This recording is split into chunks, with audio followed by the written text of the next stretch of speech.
second session will be, what are the implications for the United States? So with that, let me jump right in. I've introduced Stephen. Emily Jin is a China analyst at a pretty interesting new company, newish company, Daytena, which is a company that focuses on all sorts of deep dives into Chinese language, data, literature, et cetera. She specializes in U.S.-China economic and technological competition and the impact on U.S. economic resilience and national security. She was previously at the Center for New American Security.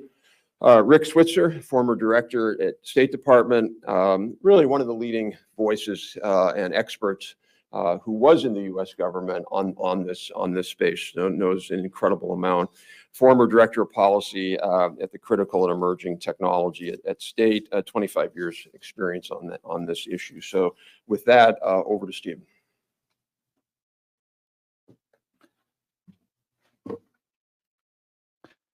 Well, thanks, Rob. I'm Stephen Ezell, Vice President, Global Innovation Policy at ITIF. For those of you who don't know us, we are a nonprofit, nonpartisan science and technology policy think tank here in town. We've been ranked the world's leading science and tech policy think tank by the University of Pennsylvania for multiple years running. So, as Rob mentioned, our study is the culmination of a 20-month investigation that relied on a mixture of qualitative and quantitative analysis. Qualitatively, we conducted deep roundtables with a number of experts in the fields across various advanced technology industries. We did deep dive case studies of 44 Chinese firms, looking at things such as their levels of R&D investment, how many R&D personnel they had, whether these companies had innovation teams inside the organization, what types of international awards they'd won in their fields, what market share do they have, and did assessments against global leaders in those fields. So here are the 10 industries we looked at: robotics, chemicals, nuclear, electric vehicles and batteries, machine tools, biopharmaceuticals, semiconductors, artificial intelligence, quantum computing, and displays. So overall, we find that while the Chinese innovation system is not perfect, it is much stronger than was previously understood. And while the evidence suggests that China hasn't yet taken the overall lead, it has pulled ahead in certain areas. And in many others, Chinese firms will likely equal or surpass Western firms within a decade or so. So specifically, what we did for these 44 of companies in these 10 industries is look at their position vis-a-vis global leaders in their fields, and then kind of assess their pace of progress. And as you can see here, we find that on a 10-point scale, essentially where we had 1 being a firm being completely a copier with no real innovation, to 10, these companies being moderately to significantly ahead of the global leading edge, kind of 8 being at par, kind of at the leading edge, or 6 being lagging, but just by a couple of years, just with 2 years. We find that on this 10-point scale, it's really in nuclear and electric vehicles and batteries where Chinese firms and industries are doing the best. When we look at nuclear, for instance, China is currently deploying more nuclear reactors than the rest of the world combined.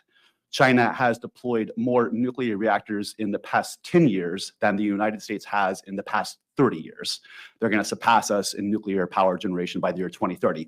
Also, in terms of innovation, China is the first country in the world to have operationally deployed 4th generation nuclear reactors. These are ones with new designs, new passive safety systems. China is overall, according to an assessment from RPE, at least 10 years ahead of the United States in nuclear power. Electric vehicles and batteries. It's amazing to think that in the year 1985, China manufactured a grand total of 5,200 cars. This year, they're going to manufacture 26.8 million vehicles. That'll be 21% of global share. They're expected to hit 30% of global share by the end of this decade. And when we look at EVs particularly, China is now manufacturing 62% of the world's electric vehicles, 77% of the world's EV batteries. You can go down the list. I'll just pick out a couple others. I won't look at all of them. But biopharmaceuticals is an interesting one. We find there that China still lags American Western leaders, but they're rapidly catching up. In fact, the data shows that from 2002 to 2019, China's share of global value added in the biopharmaceutical industry increased fourfold to nearly 25%. And just over the past 5 years, China's share of oncology drugs under development has tripled to nearly 20% of the global share. Robotics. Interestingly, with robotics, we found that the Chinese companies themselves weren't as innovative as their American, Korean, or Japanese peers, with the exception of KUKA now, which was bought, of course, from the Germans, and it is a Chinese firm now. So while the robotics firms themselves weren't as innovative, what was interesting was that China last year deployed more industrial robots than the rest of the world combined. And so this means that they're going to see the impacts of robotics and automation catalyzing across the rest of their manufacturing economy. Just to pick out one more, because I wrote it, semiconductors. Semiconductors was an interesting one because when you talk about semiconductors, you're really talking about 6 or 7 different industries within the semiconductor category, right? There's the manufacturer of the logic chips versus the memory chips. There's the aftermarket assembly, test, and packaging. There's design, et cetera. So if you delve into my deep report on semiconductors, you'll see the sector-by-sector analysis. Overall, what we find is that in semiconductors, China is probably about 2 to 5 years behind global leaders. A recent teardown of a Huawei chip found them about 3 years behind. What's interesting, if you hear like Dan Hutchison, who runs a group called VLSI Research, he said a decade ago, China was about 3 to 4 years behind America in semiconductors. 5 years ago, it was that far behind. And today, it's still that far behind. This is why for semiconductors, we find that their position versus leaders is lagging and the rate of catch up is modest. I'm happy to take questions on the other ones. But overall, the report, our assessment finds that, as I said, Chinese firms and industries are far more innovative than we've generally given them credit for, and they're catching up rapidly, virtually across every advanced industry technology domain. Thank you. And with that introduction, I will turn it over to Emily and Rick for additional analysis. Either way, Emily, whatever.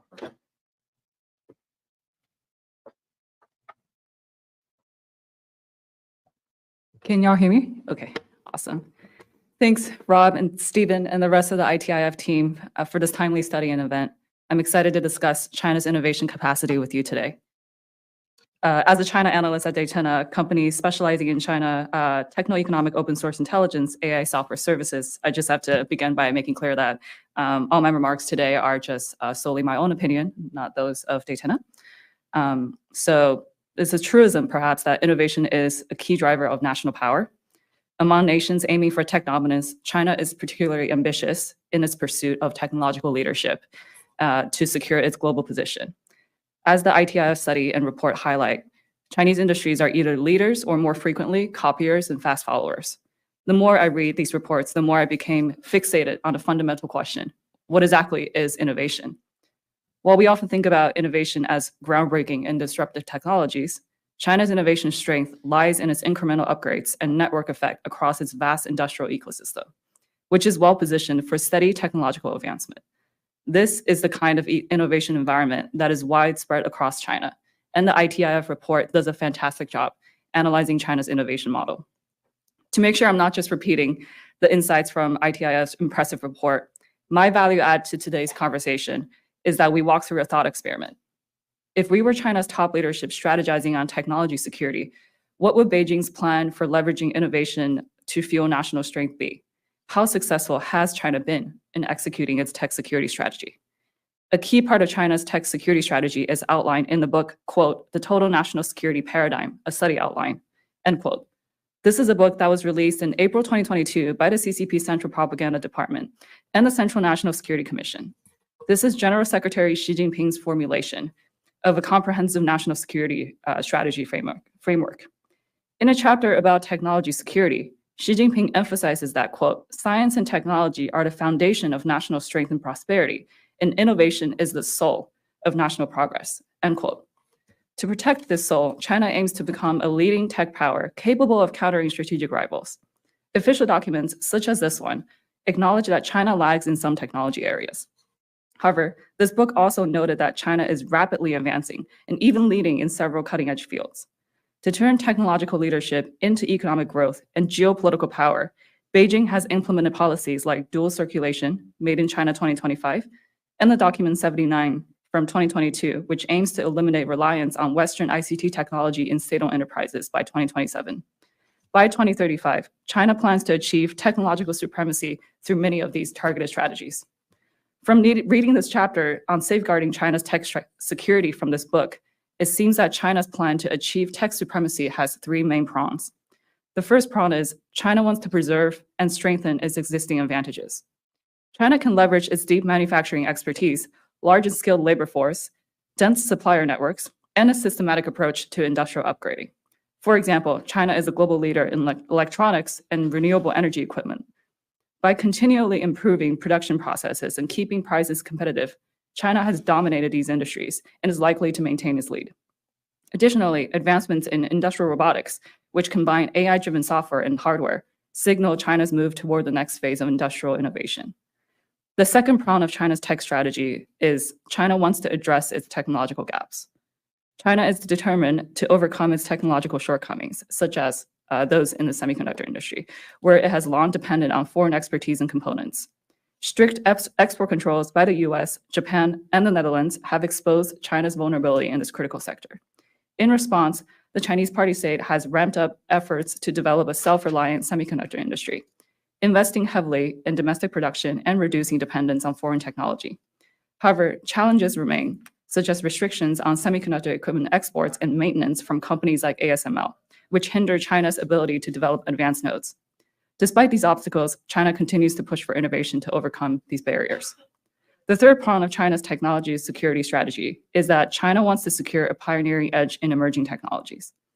China aims to lead in emerging tech areas, one example being artificial intelligence.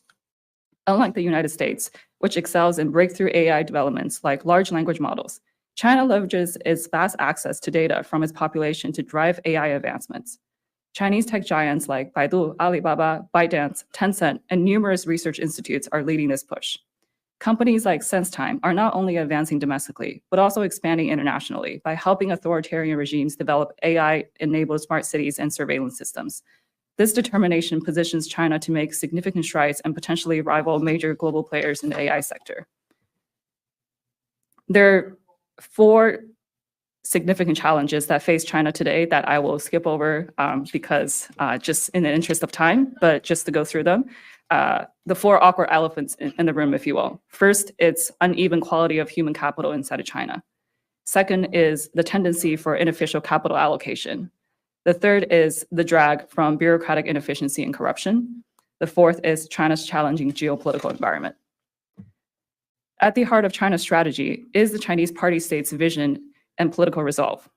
In a 2020 speech, Xi Jinping highlighted that the world is undergoing unprecedented changes and that scientific and technological innovation is key to navigating these shifts. Xi's confidence, saying, quote, "Time and momentum are on our side," end quote, reflects the party's readiness to endure significant hardships to achieve its long-term goals.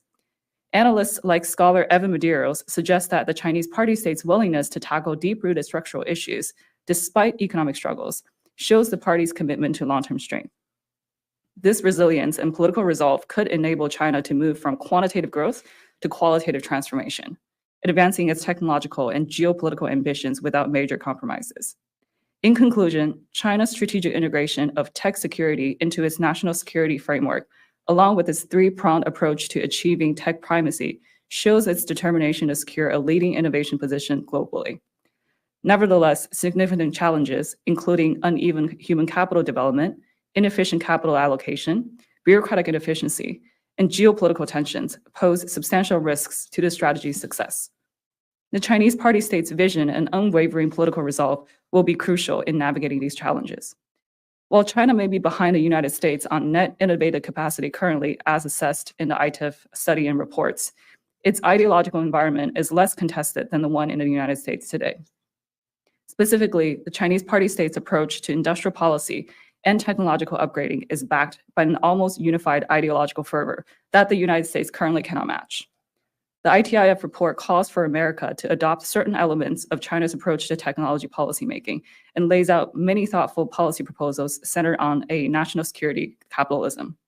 Those proposals are more well thought out than anything I can conjure up.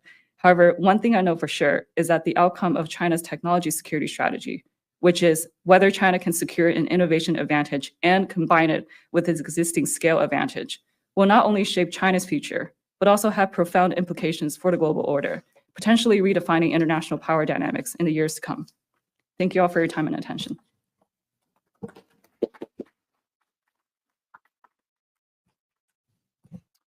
Well, thank you all. I really appreciate the report. I appreciate Rob having us here. I think the report points out some really important elements. I won't reproduce it. We don't have that much time anyway.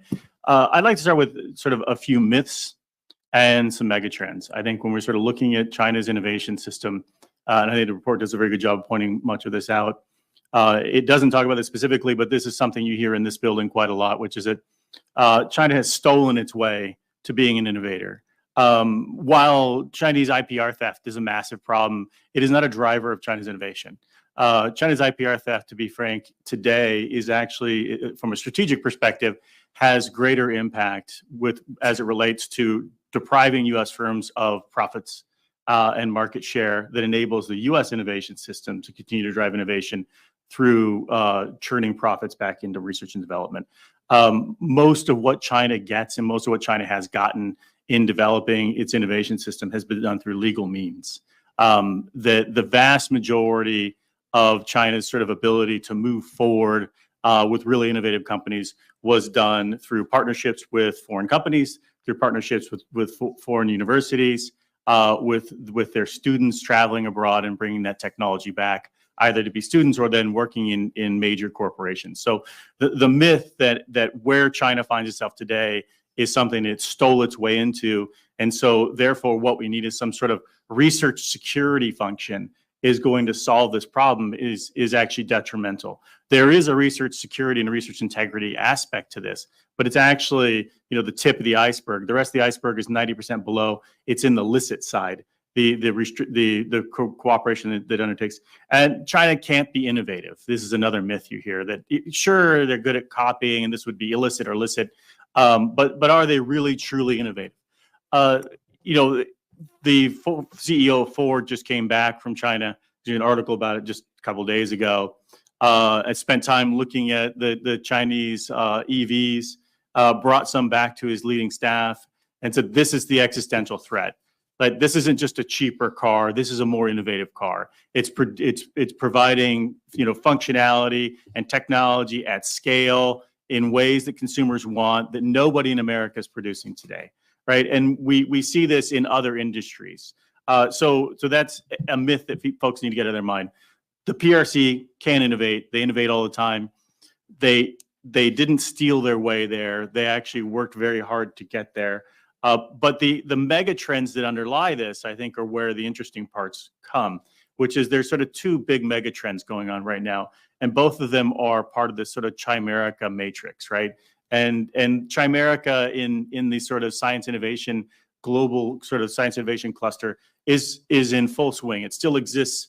It has been very little restricted. It looks pretty close today that it did back in 2018. There have been some nibbling around the edges, but quite literally, our two science industrial complexes are almost completely intertwined. The United States' partner of choice for basic research is not Japan, it's not the United Kingdom, it's China. If you look at the number of papers that are jointly published with PRC nationals and PRC research institutions and U.S. researchers and research institutions, it's higher with the PRC than it is with any other single country. If you go and look at many of the top sort of basic science papers that underlie the technologies that these firms then turn into applied products and services, what you'll find is that the U.S. government is joint funding basic research with China's National Natural Science Foundation, with China's Academy of Sciences, with state key labs on things like quantum material science and others, and they're being joint funded by our Department of Energy, our Department of Defense, including the Army Warfighter Program and the National Science Foundation. So the United States and China are completely intertwined, but it is China that benefits most from this. So the mega trend here is that China continues to rely immensely upon its unfettered access to U.S. innovation in order to drive its innovation system. We built the largest, most important university, Tsinghua University. You can go back and look at the most important AI research center in China. Microsoft Research Asia was built by Microsoft. Tong Xiao'ou, a graduate of Tsinghua University, an employee of Microsoft, went back and created the single most important AI cluster in China. You can track most of the leading AI cluster back to these transfers. There's another mega trend that's going on, again, where China is looking at the United States as a model and sort of following it either by accident or by choice, which is today, the vast majority of research in development in the United States takes place by 5 companies, right? The top 5 R&D companies provide more R&D as a percentage of national R&D spending than the U.S. government. The U.S. government spent about $190 billion in R&D. The top 5 companies, I'm sure you guys all know who they are. Time is short, I won't mention them. Over $210 billion. The same is true in China. You have the government, and then you have the big 5, the big companies. The difference is those companies, aside from Huawei, have unfettered access to the U.S., to our capital markets, to our researchers. They hire top researchers. They bring them in and run labs. Alibaba's top quantum research facility outside of China is outside of Bellevue, Washington.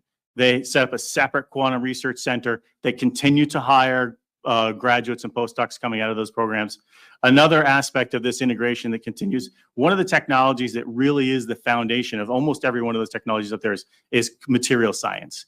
And material science is an area where the United States is no longer actually a leader. It's one of the few areas where in basic science or in innovative breakthrough science, the United States no longer leads. But material science is a foundation for semiconductors, for autos, for nuclear, for AI. You go on down that list. The number of top university programs in material science out in China outnumber the number of top university programs in the United States. In 2017, the Japanese government did a study of leading edge technologies, and they used a series of different proxies, but the one they liked the best was the 1% most highly cited papers. What they discovered was that China was about 32% of all the 1% most highly cited papers in material science in the United States was about 28%. However, it didn't take into account that Chinese nationals and postdocs dominate U.S. material science programs. So the U.S. number is far lower than it appears. Another myth is that Chinese nationals come study here, and that's great for us no matter how many come because they stay. That's not true. Actually, DHS data shows that less than 35%, closer to about 29% of STEM graduate students ever transfer to a visa category that would allow them to become attain permanent status in the United States, which means that 70% of graduate STEM students who come to this country in the PRC return. Ministry of Education data from China says that since 2005, 92% of all Chinese students have returned. Their own data shows they're returning internally, but the myth is that, only like 10% go back. That's not true. It hasn't been true for a very long time. One last sort of little case study before time runs out. Our top material science program in the United States is at Georgia Tech. That Georgia Tech program it's trained probably about 40 or 50 PhD graduate students in the last couple of years. According to the website of the program itself, 8 times as many PRC nationals graduated with PhDs and went back to teach at Chinese universities, to become leaders of Chinese firms, and to run state key labs than the number of Americans who passed through the same program. So the best material science program in the entire nation is producing 8 times as many new professors and lab researchers in the PRC than they are producing in the United States. They produced essentially 2 that stayed on in the U.S. that were U.S. citizens that went on to teach. They produced over 65 PRC PhD graduates from the program who returned to run programs in the PRC. They absolutely must maintain the sort of chimerica integration into our science innovation system. Without the ability to refresh, because as was spoken about earlier by Emily, there is a repressive political system that makes innovation difficult. There is a capricious nature to it. the ability to recycle innovation antibodies from recent graduates and postdocs who run through our system is one of the key elements that enables the PRC to continue to be innovative and enables them to be a fast follower, a peer, or an actual industry leader across the board. And the longer we wait to get after some of these aspects of it, the less likely we are to win this challenge. And not to be hyperbolistic, but if we lose the technology challenge, we lose global leadership. It is that simple. Thank you. Well, thank you very much, Emily and Rick, for that excellent commentary. We're going to take questions for about 10 minutes from our audience in person and audience online. So get your questions ready. Before we get there, let me just note that, as Rob stated at the outset, our panel is going to talk about, the innovativeness of Chinese firms. Rob's going to come up afterwards, and then with the next panel, talk about the differences between the U.S. and Chinese innovation and economic systems more broadly, and then also what the United States should do about it. So that'll be the topic for the second half of the panel. And several things y'all both said struck me. One thing you talked about scientific publications, Rick. As I said, I wrote the EVs report. 65% of the high impact scientific publications in the field of EV and propulsion are now going to Chinese authors. You talked about semiconductors, Emily. Now, while most of this is in the legacy space, China last year installed more new chip making capacity than the rest of the world combined. So really, across all these industries, the catch up is rapid. And I should note that if you see this, if you aggregate all 10 industries and 44 companies, we find a mean score of 6. So net, we find that China is about 2 years behind. So just a level set on those points. All right. Any questions here from our audience? Please get those ready. Raise your hand as I wait for those. Oh, go ahead, sir. If you would, we're going to bring a microphone. If you would just be so kind to give us your name and your affiliation, we'd appreciate it. Hi, I'm Evan DiPetrillo. I'm an AI fellow in Senator Todd Young's office. So Jeff Ding, who's a professor at George Washington, focuses on AI in China, has a new book out, and he's basically arguing that it's not so much innovation in the most critical sectors that is important to national power, but the diffusion of advanced technology throughout the broader economy. What is your take on China's ability to diffuse advanced technologies through the rest of its economy?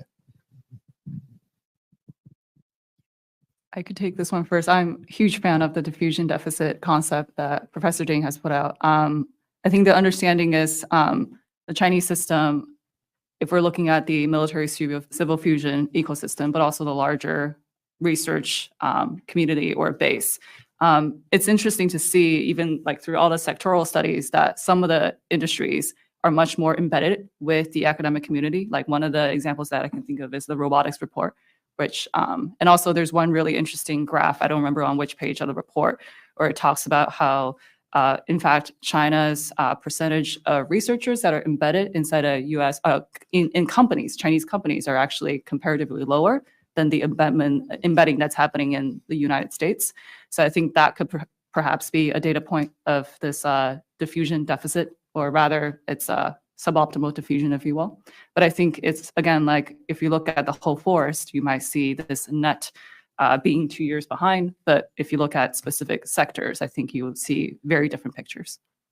I think if you look at software, you're going to get a different answer. I think it's critical to remember this. So when it's sort of software services, the United States has an advantage. There's a whole number of reasons why our capital systems are generated towards that. But if you look at making things, the diffusion of technology, again, the point about China installing more industrial robots than the rest of the world combined, the US being a tiny fraction of that. When you look at hardware, their diffusion of technology is much faster than ours. So when you look at making actual physical things, and there's a reason for that, US firms don't like to invest, and US Wall Street and others don't like to put money into sort of the risky patient capital model, right? That we're going to build factories and we're going to make sure that they stick around. Whereas the PRC model purposely drives through a whole number of different levers long-term investment in productive capacity. And that's a real weakness, because in the end, software is great, software is powerful, but software runs on chips, right? And the investment in legacy chips, while they may not be the high-end chips, the legacy chips make everything in this room work. If you don't control the legacy chips, you lose control of the entire fundamental foundation of technology that makes all the other aspects of of the really whiz-bang sort of innovation that we find so enamoring, that this is where Americans have this false sense of security that we're doing so well, we're so far ahead. We're not. We really aren't. And if you run into a world where it's industrial base on industrial base, we're really, really lagging behind, and we're in a very, very bad position, actually. And if you look at the legacy chips, Chinese are pricing them 30% under the global average. So because these industries are massively subsidized, they're able to compete and subsist in the industries without having to earn market-based return like other companies do. And this, of course, deprives innovative companies across the rest of the world of the revenues they need to reinvest in future generations of innovation. So that's why Chinese innovation mercantilism is broadly so deleterious to innovation industries globally. Oh, good. I'll just go here as I saw your hand come up first, sir. Hi, my name is Jacob Martin. I'm with International Technology and Trade Associates. One of the most striking things about this chart here is that you note that China is making only modest progress on semiconductors, but they're making rapid progress on AI. With how dependent the AI industry is on semiconductor development, how is China accomplishing this? I think for two reasons. Well, I mean, if you think, and we have a colleague, Hotan Omar, who's our expert on AI, but I think AI probably consists of three elements, right? The computer processing capacity, the effectiveness of the algorithm, like how smart that code is, and then your access to data. And it's on the latter 2 points that China really excels, right? And access to data, because there's very little privacy, government controls on data. They can get the data wherever they want. Software, obviously, you don't have to have as much infrastructure in place to educate smart people to write code. But where there's the bottleneck, right, is in that hardware, in the physical chip. And of course, when we have global leaders like NVIDIA making those chips, then I think that's where they're not able to catch up as rapidly because they're not as strong in semiconductors yet. And by Semiconductors Report, interestingly, when you look at sector by sector, where China I found to be strongest was in AI chips with companies like Baren and with design of like Huawei chips from Hisense, whereas they weren't as strong on like the manufacturing tooling side. So, but that'd be my answer. I saw your hand, Sam.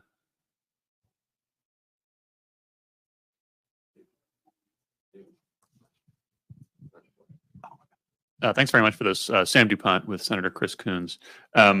You looked at 10 different sectors. I'm just sort of curious. I'm sure there are sort of many answers for each different sector, but curious if you saw any trends as to why China lags in certain sectors, has succeeded in other sectors. Is it specific characteristics of those sectors? Is it U.S. policy? Is it Chinese policy? What accounts for that variance?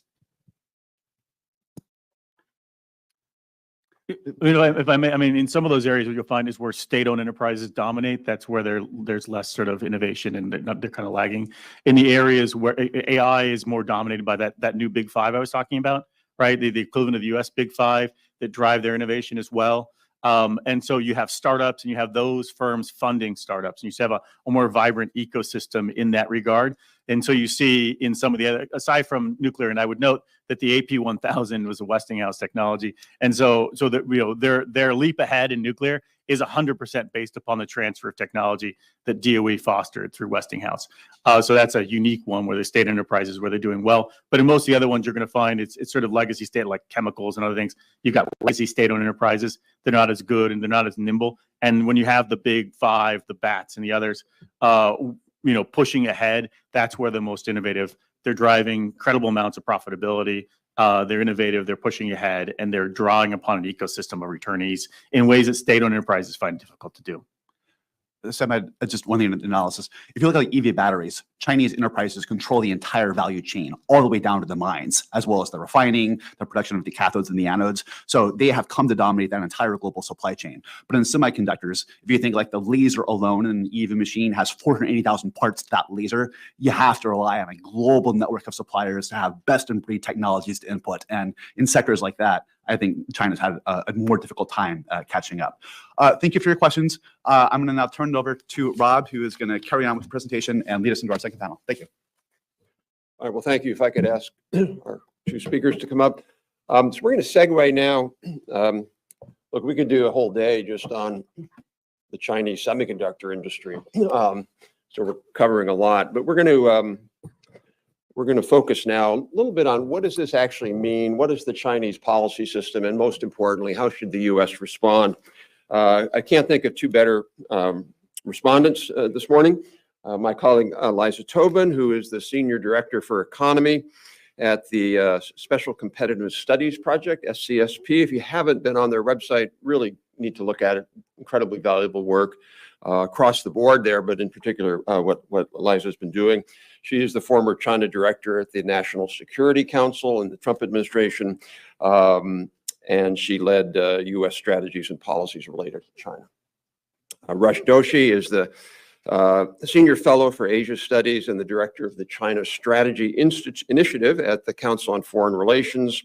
Most recently, he was the Deputy Director for China and Taiwan for President Biden's National Security Council. So we're pairing like a Noah's Ark kind of thing here, but we'll. Actually, Rob, we sat next to each other in the EEOB for about 10 months Nice. before I That's led right. the budget. Nice. So bipartisanship Yes. at the White House. Yeah. Exactly, particularly on this issue. Okay. Rob, point that computer. I turned it off. Fantastic. There we go. All right. So I think as you've heard before,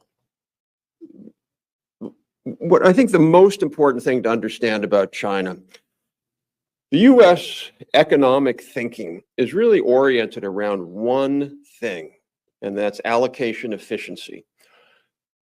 Don't spend money on stuff the market doesn't need. Don't spend too much. Don't spend too little. If you subsidize the price of wheat, you might get too much wheat and not enough corn. So the entire system is around that, which is why it doesn't say we should have, you don't want to have pick winners or losers or anything like that. The Chinese system is not oriented that. They don't care about that. They don't care about losing money. We heard about that new book, Lynn's book. By the way, I interviewed him on our podcast. He makes an important point, but it's not quite the relevant point, which is diffusion of technology is critical to raise productivity. Chinese don't care about productivity either. They really don't. What they care about first and foremost is dominating advanced industries that are global and lead to power. They don't care about productivity. They don't care about wasting money. They're focused really only on, or principally on one main thing, and that's gaining power. And they use words, you can go through all the various sort of sources there. They use martial terms. They use battle. They use dominate. They use win. We don't use martial terms. We use Ricardian terms. If you remember your college economics, trade is a win-win that engaged by both willing parties. Otherwise, it wouldn't be win-win. That's not how China looks at this. So what is the China goal? The China goal, and you can read it in many, many documents, is to gain the high-level heights of most, if not all, advanced industries. And you have to understand, the share of global advanced industries as a share of GDP has been unchanged in the last 25 years. It's around 12%. Hasn't changed. It won't change. What China wants is they want to keep taking more and more of that market share, and more of that market share means less of our market share. Okay. So if you think about what are the Chinese, what is their system versus what is our system, you have to understand this is, in fact, Xi Jinping once talked about, the quote was essentially, what is really at stake here is which system is better. So this is really a battle of systems. As I said, the Chinese system is based on advanced technology dominance. It seeks national power. Our system is based on allocation efficiency. Their system is based on dynamic and productive efficiency. In other words, new stuff, new industries, new products. We think about advancing technology as we're going to fund more basic science because that's the way we get innovation. They don't think about that. They're funding technology. They're funding applied engineering, applied research. We look at, and Rick mentioned this, we look at things like what's the rate of return? Oh, this is an industry with a high rate of return. It must be good. Again, Chinese don't care about that. They're not looking for rate of return. They're looking for market share. you hear this conversation all the time. The Chinese have an unbalanced economy. They don't get enough consumer spending. If they could just figure that out. They don't want that. Their rate in national investment is twice as high as the US rate of national investment. That is a feature, not a bug. Because for them, they're willing to impoverish the proletariat for many, many decades to come because they think it's going to lead to a better and greater China. Are we willing to impoverish our proletariat for anything? Can we get a gas tax increase of 5 cents a gallon? Yeah, that's not happening. No way. Again, we don't have any real direction in technology, although that's thankfully begun to change a little bit with the CHIPS and Science Act. And lastly, how do we shape policy? We shape policy by this contention of interests. And Capitol Hill is the way that these all things get worked out. That's not how China works. So if you compare their innovation systems, ours is essentially a very linear system, kind of modeled after that famous scientist Vannevar Bush. We put money into this end, we discover things, then we invent things, we innovate, we get then the companies either go offshore or go bankrupt or maybe keep going. If you listen to Lena Khan's comment a while back on why we need to break up big technology companies, her argument was if you destroy the big technology companies, you'll get a lot more little companies. That's that model. The Chinese model is not that. It's copy, and I agree with Rick, it's not all stealing, but a lot of copying. Then they innovate, then they produce, and then they get in this virtuous cycle. They produce, they learn from that, they improve, they keep going. And that is a very, very different system than ours. I won't go into too much detail, but basically, as we look through each of these sectors, we started to identify commonalities that each of them had that looked like you could make it out as a factors of 10 S factors, science and engineering. In the Chinese, science and engineering costs are significantly lower than ours, even relative to China. So they're able to field massive amounts of engineers. So in this case, quality can make up for quality. Head start. If you look at EVs, why are the Chinese ahead on EVs? Because they had a head start, because they forced consumers or incented consumers to buy EVs. We're not doing that. And so most people are like, I'm not going to buy an EV, not yet. Chinese built an industry, so they have a head start. The same thing with drones. Market size, I won't go through that. Speed, subsidies, of course, firm size. What the Chinese antitrust authorities do is they try to find firms that they could smash together and make them bigger. They're like pro-trust over there. So if you look at, for example, their high-speed rail, CRRC, those were two big, giant companies that the Chinese government forced to merge. Space, and I don't mean outer space for that, I mean space to innovate. What's really strange when you think about that is America, we have this view of ourselves that we give our entrepreneurs and our innovators this amazing amount of space. And we actually don't compared to the Chinese. The Chinese, if you want to go and start deploying drones someplace, you go ahead and do it. If you want to start putting EVs on the street, you go ahead and do it. If you want to go into a hospital and walk out with 10 terabytes of data on the same morning and then analyze it, you just go do it. So essentially, our argument is we need to adapt, and I won't go into the detailed specifics, which are in the report, but I think the most important thing is we're really guided in the US by a number of different competing economic doctrines. On sort of one side is sort of global free market capitalism. Another side, maybe on the progressive side, is anti-corporate systems that reject large corporations. But really what we need, I argue, is we need to think about a system of national power capitalism. When the defense committees in the Senate are considering whether to fund a new tank or whether to fund a new airplane, they're not going, I wonder how much money that's going to save us. I wonder what the cost-benefit analysis of that is. No, they're saying if we're going to be powerful, we have to have this weapon system. And I think we're rapidly approaching that point now, or we're already there, where we have to begin to say, we have to have an aerospace industry. We cannot lose Boeing. We just cannot. We have to have a domestic semiconductor industry. We have to have strong biotech, biopharmaceutical firms. And I don't necessarily mean, massive handouts, et cetera, but a recognition that, a recognition that the government has a stake in making sure that we are strong in advanced technologies. And we just can no longer leave it up to individual firms to make those decisions, because those are not always going to be aligned with state interests. And I think now that we're competing with the Chinese in such a vigorous way for global power, and as Rick noted, if we lose this race, we should all think about going to live in the UK, because that's essentially what we'll end up like. We'll just be an interesting former global power that, nice place to visit, good TV, not very good weather. So we'll have better weather. With that, I'll turn it over to Liza. Over to you. Feel free to use this or there. Thanks so much, Rob. And I just want to congratulate Rob and Stephen and the rest of the team at ITIF for a really tremendous report. I think it's a huge service to folks on the Hill, to policymakers. Thanks. All right, there we go. Yeah. And to the general public, to put out essentially this comparative assessment across a number of key tech sectors and give at least their take on who's ahead, who's behind, and what the pace of change is. These kind of comparative assessments are tremendously difficult.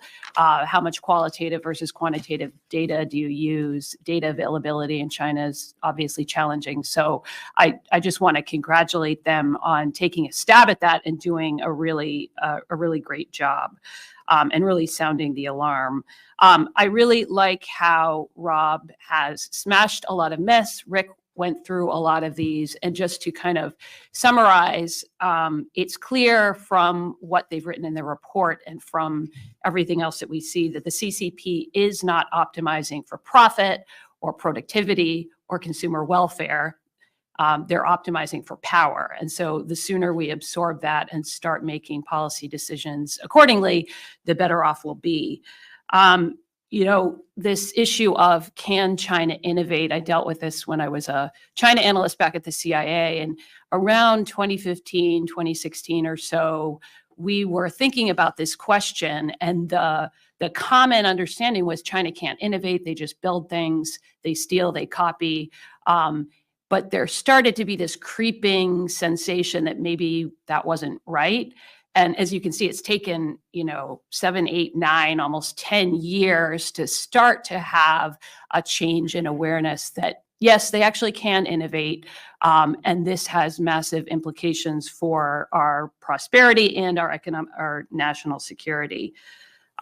So speaking after China experts like Emily, and we're going to have and Rick, and we're going to have Rush soon, I decided I won't focus too much on China. Usually when I talk at things like this, it's all China, China, China. But I think instead I'll focus a little bit on this link between building things and inventing things. So over the last couple decades, of course, the United States has mostly let that link atrophy and disappear, outsourcing, kind of downplaying the importance of production and manufacturing, and this process of learning by doing, where people on the factory floor actually tweak the process and the design as they go along. And so it's this process innovation. And of course, at the same time, China has mastered that link and mastered the art of process innovation. And as Rob has laid out in the report, that doesn't just matter for production, it actually matters for innovation and invention and things on the cutting edge.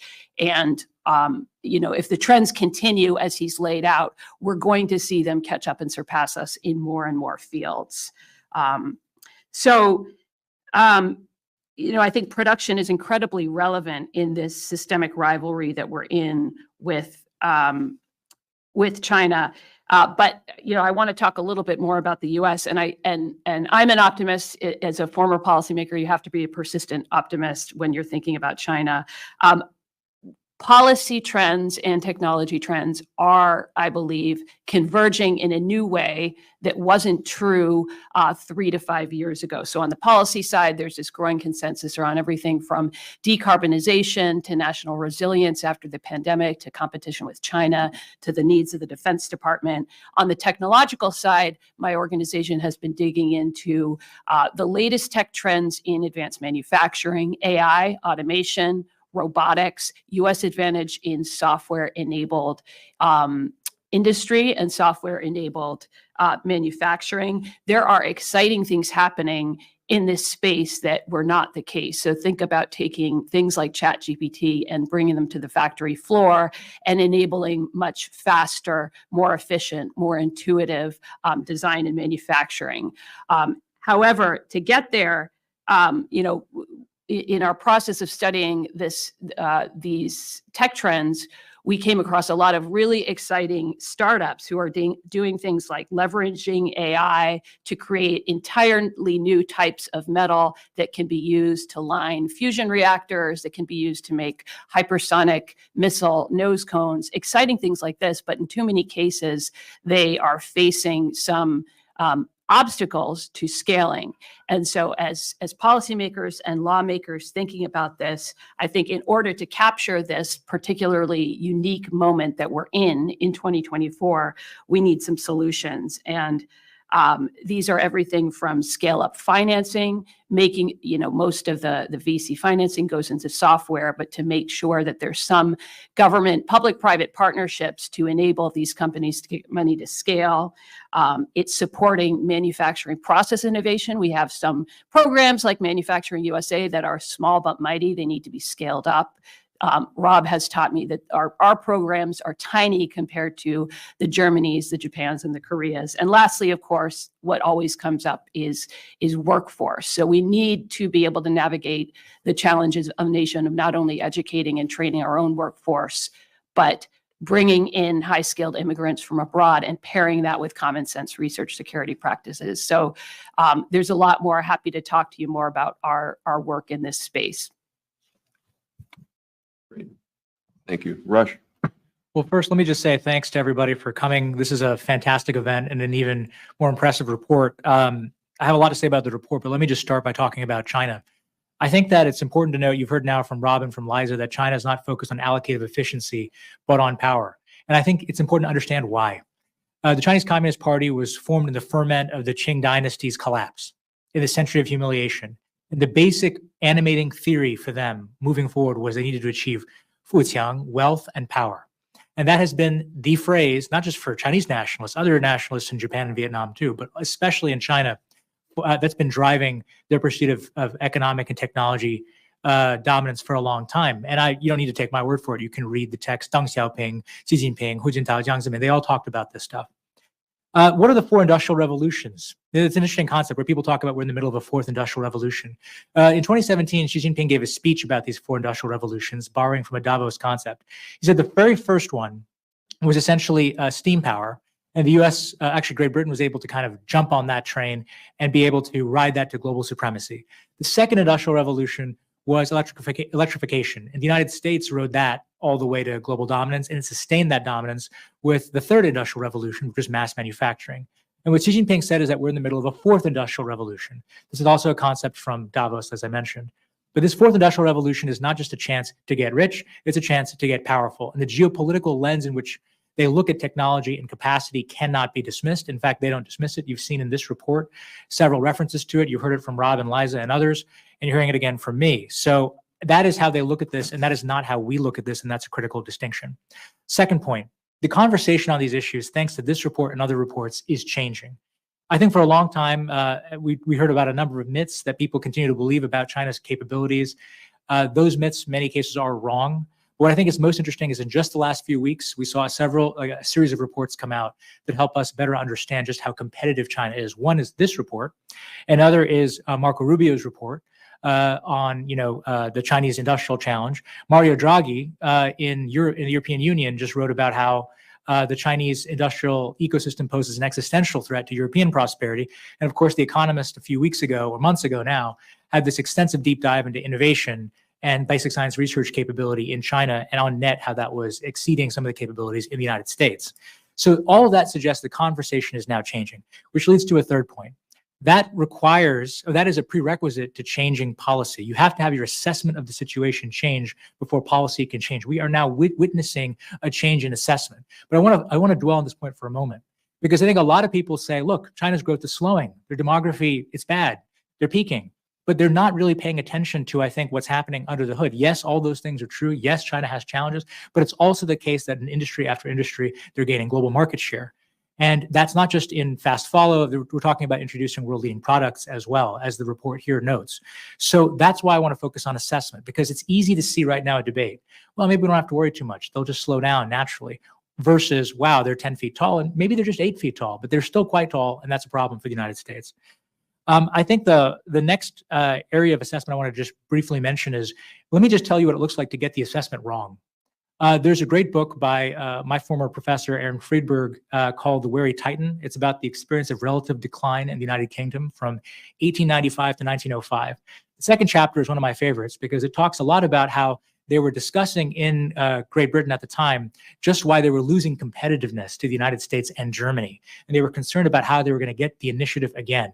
And instead of really rallying around a set of solutions to recapitalize their industry and increase their competitiveness, they essentially disagree about the assessment of what's happening, and nothing really happens when it needs to happen. And Great Britain goes into World War I essentially already a deindustrializing power. And in World War II, entirely dependent on the United States to sustain itself. And of course, today, a financial power to be sure, but not a manufacturing power. There's no reason why it couldn't still be a manufacturing power other than it made a different set of choices. And I think, as Rob notes, we don't want to be in that situation. The end game for the United States, if we don't get our act together, is that we would end up a deindustrialized power specializing in commodities, tax evasion, real estate, and tourism rather than industry. And that is not an America I think anybody here wants, but that is where the trend lines are going if you look at our export profile. We look more like Brazil increasingly than we do like the US of the 1990s or the 1980s. That's not a great situation, which leads me to policy. So we have assessments that are beginning to change. We have reports like this one that are helping policymakers understand the problem. What do we need to do? And I was a policymaker for 3 years at the National Security Council as director and then deputy senior director for China and Taiwan affairs. We thought a lot about this. We worked on stuff like the Chips and Science Act. We worked on other industrial policy initiatives. Let me just say a few things. It's not just Chinese theft that we have to worry about. It's also the fact that many of these companies are incredibly competitive. They are successful. Sure, they're subsidized in many cases, but they also are able to benefit from scale. They are real performers, and we can't take that for granted. I think second, I would just note that the United States as an ecosystem that many countries would envy and want to access, and access to that ecosystem is a privilege, not a right, and we should be able to curtail access when it is not in our interest to provide it, and we should also beneficially offer that access to allies and partners who share our interests and values.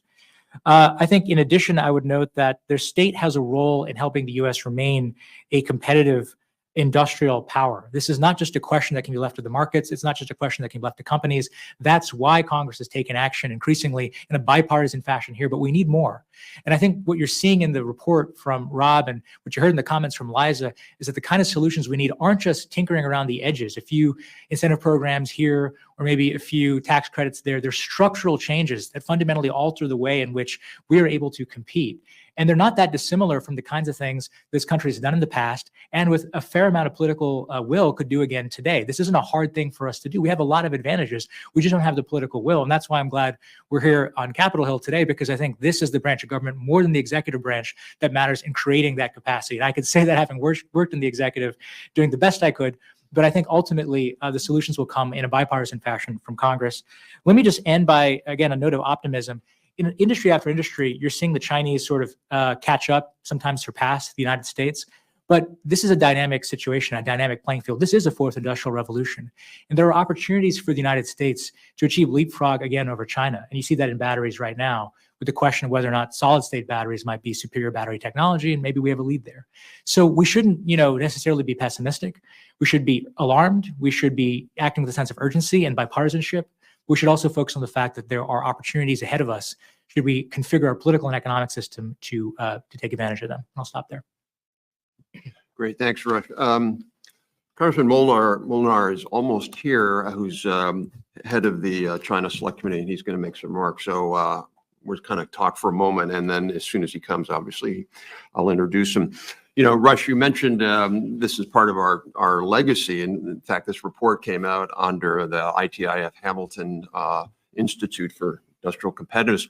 There's a great letter that Thomas Jefferson wrote in 1816, where everybody who thinks, you know, Jeffersonian ag, you know, we're going to be an ag economy and all that stuff, and you know, and Jefferson said, yeah, I used to think that until we almost lost the War of 1812, and I realized if we had lost that war, everything would have been different. And the only way we can prevent that from happening is we have to have manufacturing, we have to have power, and that really was the U.S. approach until the 70s.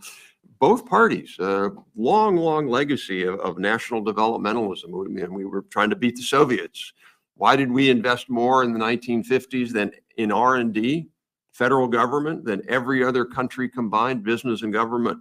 Every other business in the world, every other government in the world, U.S. government spent more on R&D in the early 1960s.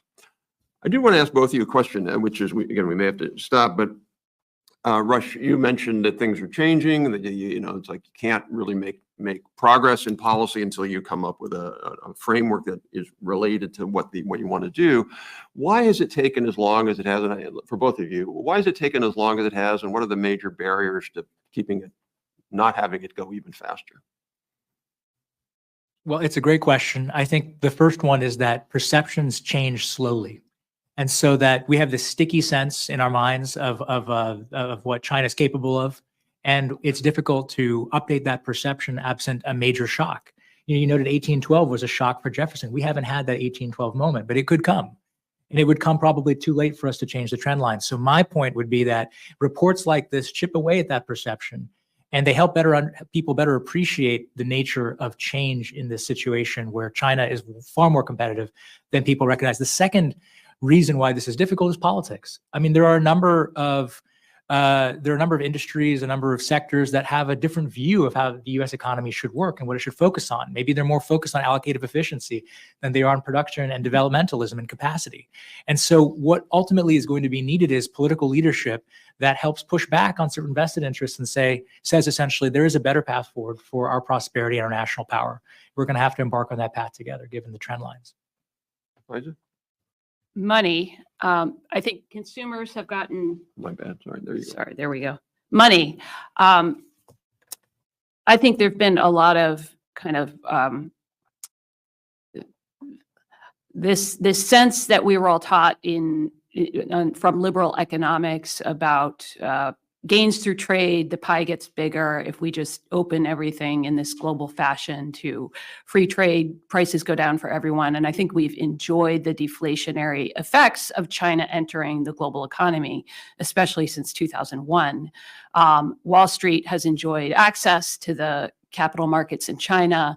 I think what Rob's report does is focus on the future economic effects of China catching up in innovation, and that those risks may not be measurable in annual GDP growth, in inflation, in consumer prices, but we need to think bigger than that. We need to come up with this new economic paradigm that values things like national security, national resilience, jobs, having a manufacturing base that can produce what we need when we need it, whether we're going to war or entering a pandemic or just day-to-day producing what we need. Yeah, question. Yeah, please wait.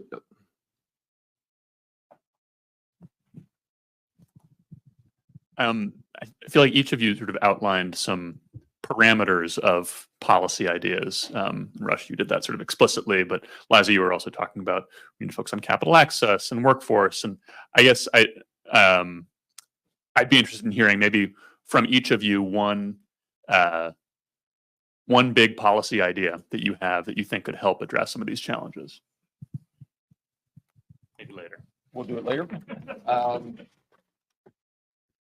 No, you can stay, but we'll Okay. just stay. We may have a few minutes left. One answer is there's a bill in the Senate to create an industrial development bank somewhere. Yeah. That was my Pardon? Don't say that in the microphone. So we're really pleased and honored that Congressman Molinar is here with us. He is the chairman of the House Select Committee on Strategic Competition with China. So could not imagine a better and more appropriate person to cap off the conversation that we've just been having this morning. He represents Michigan's 2nd District, and he brings years of leadership experience in both the public and private sector to Congress. So, Congressman, thank you so much.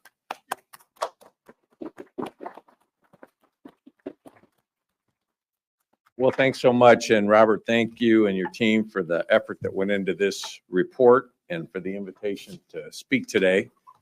You know, for the past few years, 2 years, I've served on the Select Committee and since April have been the chairman. And for decades, I, along with many Americans, believe that an unbridled economic engagement with the Chinese Communist Party would lead to democracy in China and prosperity at home. And that, as we know, has not come to pass. And from the militarization of the South China Sea to unabashed economic coercion and market manipulation, flooding our communities with fentanyl, the Chinese Communist Party has shown its true colors. And the CCP has taken technological tools that we've given them to forge new surveillance chains to hold the Chinese people in bondage. And they've tried to extend these chains around the world, including to America itself. Lenin once observed, capitalists will sell us the very rope that we will use to hang them. The CCP has taken Lenin's view to heart. Like good Marxists, they see economics as an extension of politics, one in which they win by eliminating the competition. Joint ventures and investment are tools for Chinese firms to eliminate, not cooperate with American firms. I want to illustrate the stakes before us by telling the story of 2 companies. Both produce electric batteries. Both built factories in my home state of Michigan. The first was named A123, and it no longer exists. It had a unique technology, one with the potential to revolutionize the global electric battery industry. And it did, but not in the hands of A123. That battery technology, once owned by A123 and developed by Americans at the University of Texas and MIT, now belongs to a firm, a Chinese firm named CATL. With it, CATL controls about 37% of the global market for electric batteries. You see, in 2009, A123 Systems made a mistake. It was a mistake hundreds of companies have made in the past 5 decades. The company set up a joint venture with Shanghai Automotive Industry Corporation, a state-owned auto producer in China. The company had access to cheap labor, knew the Chinese domestic market, and was directly supported by CCP officials who could handle any regulatory hurdles that A123 might face. The problem was SAIC was really after A123's technology. Once it had access to that, the Chinese company then flooded the market with state-subsidized battery that used A123's own technology.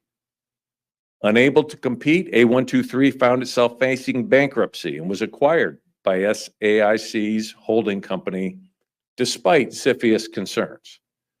SAIC closed A123's U.S. operations, laid off the workforce, and relocated operations in China, where Chinese firm CATL now seeks to dominate the world's supply chains with this very same technology.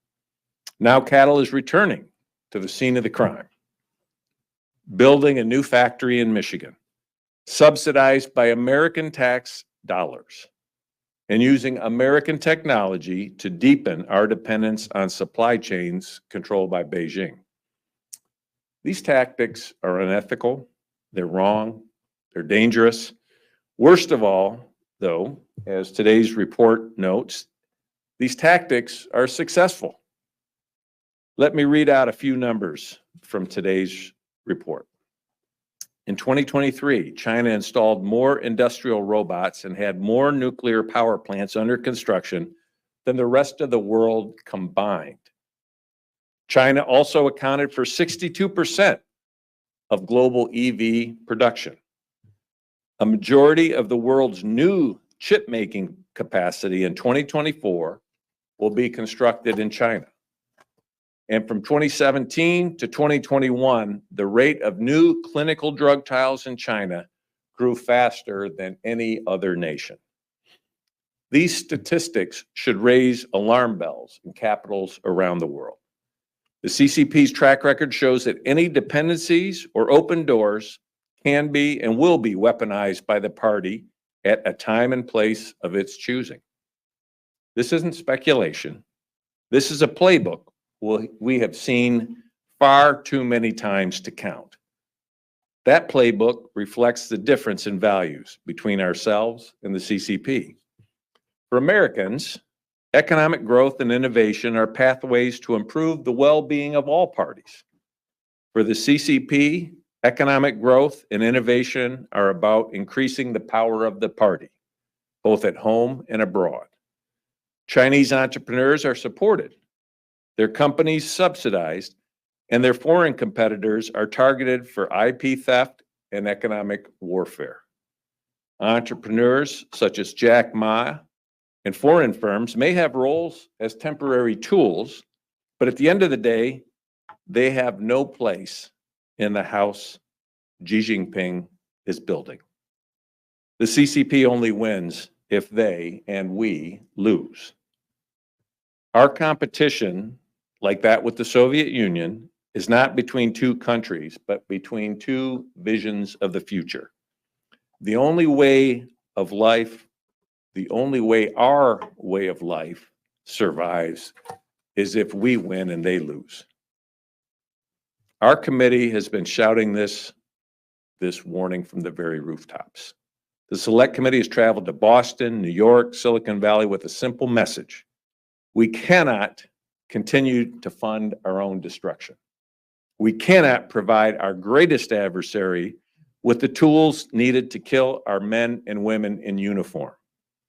We cannot continue supplying the technology that will be used to drive our companies out of business and leave our citizens out on the street. In 2023 alone, Wall Street channeled $5.7 billion of American investment to 61 PRC companies that the US government has blacklisted because they advance the PRC's military capabilities or support its human rights abuses. The companies receiving these funds develop advanced fighter jets and nuclear weapons for the People's Liberation Army and create the technology used to perpetrate the ongoing genocide against the Uyghur people. I'm proud of the work our committee's done in highlighting these troubling investments, as well as those in cutting-edge technologies such as artificial intelligence. We've made a real difference in the way the financial community talks about China and perceives the risk investing there. The Biosecure Act, which passed the House last week, directly challenges the dependence of much of America's biopharmaceutical community on companies like WuXi AppTec, WuXi Biologics, and BGI. It will ensure that over the next 8 years, we liberate our medical supply chains from CCP control without disrupting the existing markets. These pieces of legislation are, I hope, just the start.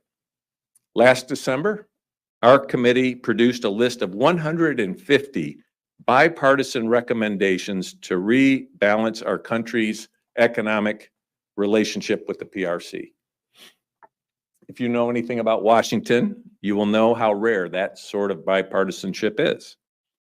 Outbound capital and export controls are critical to our defensive strategy and buying the time needed to rebuild our industrial base at home. De minimis reform will allow U.S. manufacturers to compete on an even playing field. By holding PRC firms accountable for the use of slave labor, we take a stand in defense of our values and eliminate an unfair and immoral advantage.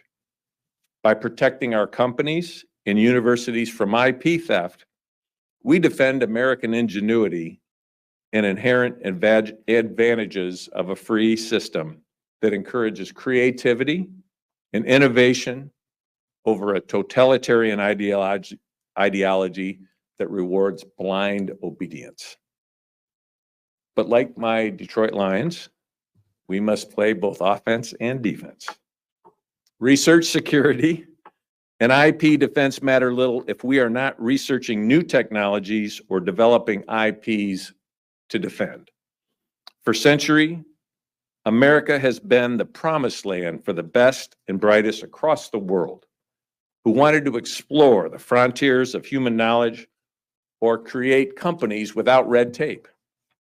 We must continue to be that promised land. And that means ensuring entrepreneurs are free to innovate, universities are free from foreign influence, and students are free to speak their minds. Export and outbound capital restrictions are a necessary condition for our victory over the CCP. And by combining these types of tools with investments in our own innovation, we can achieve victory. I want to thank you again for having me, and it's wonderful to be with you today. Hope you have a great day.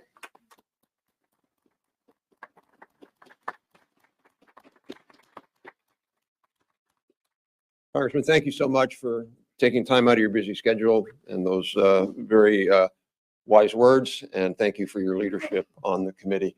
So we have about 5 minutes left, and I do want to kind of end with maybe we're here, and so the $64,000 question is, okay, what do we do? So I have an idea, but I think, as the Congressman said, there are like 128 or so. There's really no end of ideas. There really isn't. I mean, there's lots and lots and lots and lots of things that we have to do. But I'm going to put you both on the spot and say, pick one or pick two, be on the top of your wish list if you were czar. Liza. Sure. So there are emerging or well-developed policy efforts on a couple of the key technologies. IRA, EV batteries is one, chips, semiconductors is obviously another.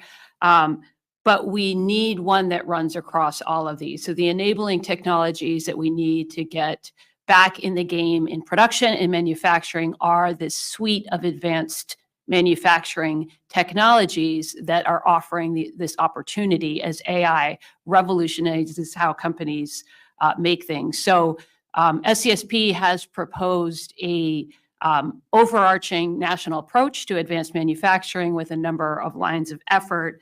And so I won't go into all of them there, but we have proposed this suite of proposals, everything from scale-up financing, and Rob mentioned one of the efforts that's in draft legislation for an industrial finance corporation, so something to help companies scale up.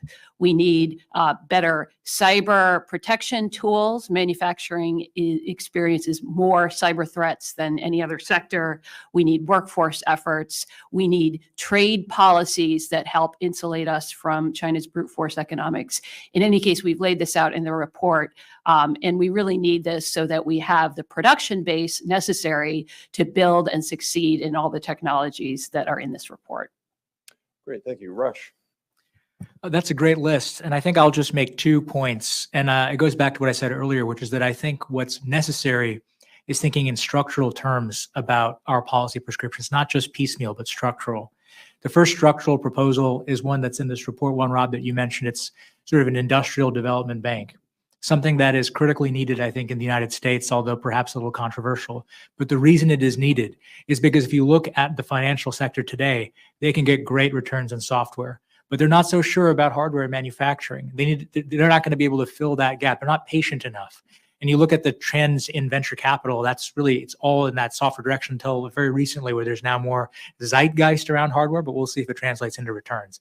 So you need an industrial development bank to create structural conditions for firms to invest in the kinds of capabilities that we know we need and that financial markets don't always reward.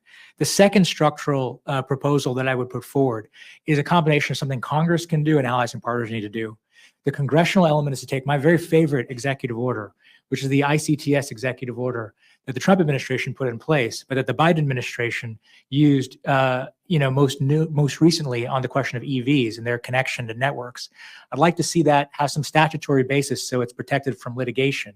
And then I'd like to see it used as a way of creating barriers to dumping and excess capacity in the U.S. market. A lot of things have access, connect to networks, and it's pretty straightforward to be able to use that authority to prevent dumping, but also to ensure national security simultaneously. And the reason this connects to allies and partners is it's going to be really hard to get totally aligned with allies and partners on a trade agenda, no matter what happens in the presidential election or in Congress.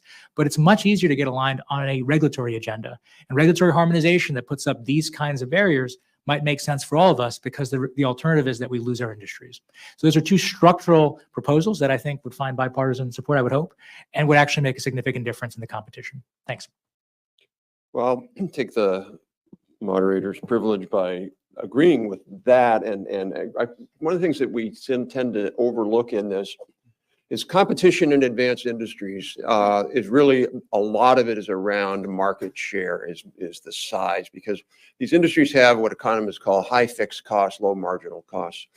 Building the first piece of software, building the first plane, building the first chip cost an enormous amount of money. The last one you sell, relatively cheap compared to that. So that's why market access for us and limiting theirs. So 100% agree that we need to be working closely with our allies and limiting their market access to us. Stephen just wrote a report on Monday on displays. Chinese now dominate the LTE market, and they're close to getting dominance in the OLED market. And that has been through IP theft, but more importantly, massive subsidies. The CHIPS Act will fund chips fabs here at probably, including with the tax credit, maybe 30 to 35% total CapEx subsidy. In China, the CapEx subsidy for these OLED factories is 90%. How are you supposed to compete with that? Well, the way you compete with it is you basically say, hey, Hisense. I went to Best Buy the other day because our refrigerator kicked the bucket. And so I looked at the Chinese TVs, which, by the way, you don't know they're Chinese because not a big red symbol on it. A lot of Chinese TVs at Best Buy. So that's number one. Number two, sort of very simple. Our tax reform, or tax is coming up again next year because of the expiration. Two things that, one, we should just continue to put back in place first-year expensing. Companies tend to want to be capital light. This is an easy way to get more investment if they can write it off in the first year. And then related to that is the R&D credit. We did an analysis of R&D tax generosity around the world and ranked about 34 countries. The Chinese R&D credit is about 3.7 times more generous than ours. We rank 32nd out of 34 nations in R&D tax credit generosity. Back in 1994, we were number one. So we should double the R&D credit, not super expensive. And then my last one, which is a little bit of a little bit of an Overton window one. I was just in Taipei for a week, and I've long been a fan of what they have there called ITRI, the Industrial Technology Research Institute. ITRI is where TSMC came out of. Morris Chang worked there. I'm not saying Morris Chang's not an incredible entrepreneur, but the core technology really came out of ITRI. It's a national lab, but our national labs are focused on photons and photon torpedoes, I think, right? Their national labs are focused on industrial competitiveness. And I think we should create one. I think that would be a fantastic thing to do. By the way, interesting historical thing. Anybody want to guess where ITRI was originally, how it was originally created and who funded it? AID. We created it because we wanted Taiwan to be strong. So we created it. So it's good enough for them, should be good enough for us. I think we're at time here. So I want to thank all of our speakers from this panel and the other one. Great comments. And thank everybody for going through the labyrinth of the maze of getting into this room. I know it was a little difficult for some of you. So with that, thank you so much, and please join me in thanking our great speakers.